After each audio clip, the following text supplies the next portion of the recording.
I'm not going to spend too much time pointing out all the mistakes and inconsistencies in this week's episode of Tamayomi because considering the circumstances, it makes all the sense in the world that Tamayomi would look terrible this week. Just know that there were a lot of mistakes.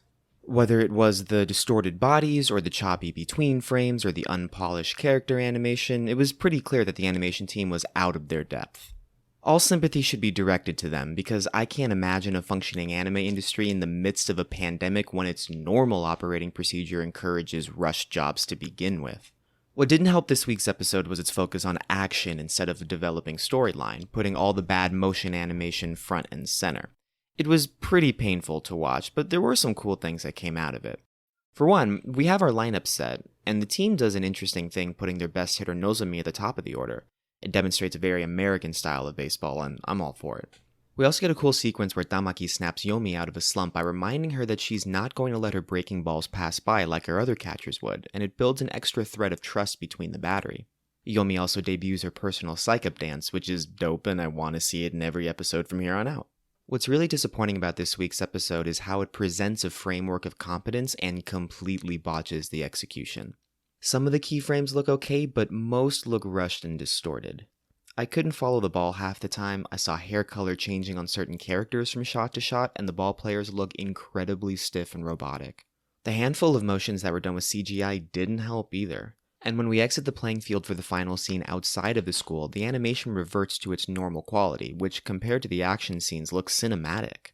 If given enough time, I'm sure a careful editor could have pointed out some easy mistakes to fix, like how the umpire should probably be wearing a mask at all times, or how there probably shouldn't be a chalk line between first and second base and second and third, or how there should probably be more establishing shots of the scoreboard so we know what inning we're in. Everything else can probably just be attributed to a lack of time and talent to polish up the action.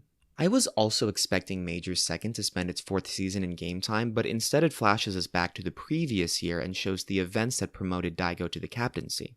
Apparently, most of the second and third years on the team got caught shoplifting and were suspended, leaving the 5 first years in Danba as the remnants of the baseball team. Before resigning, the coach promotes Daigo to captain, which almost convinces Daigo to resign himself since he considers himself the worst player on the team.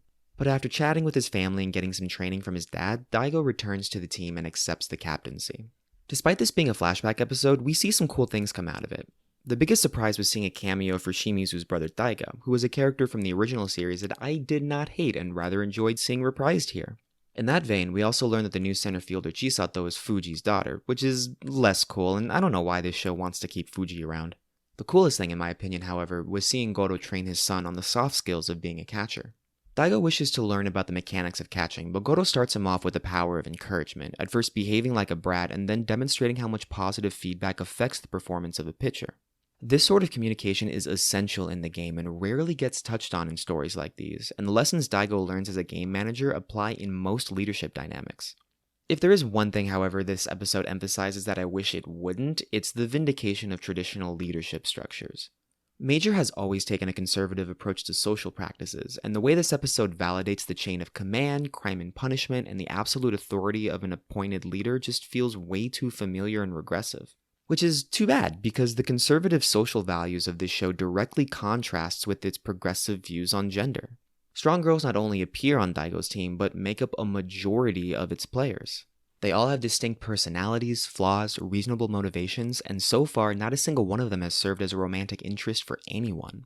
It arguably makes the strongest case for girls' baseball, even in a genre with a handful of shows about girls' baseball, and I sincerely hope that trend continues. Last week, I mentioned that the pandemic will likely lead to the suspension or cancellation of a lot of shows this season, and that has turned out to be the case for 24 shows as of this recording, Major second among them.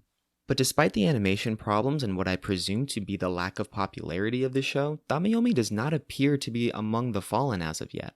I very much wish Tamayomi would hit the pause button though. There are far more important things to address than weekly deliveries of this silly fanservice-y girls baseball show.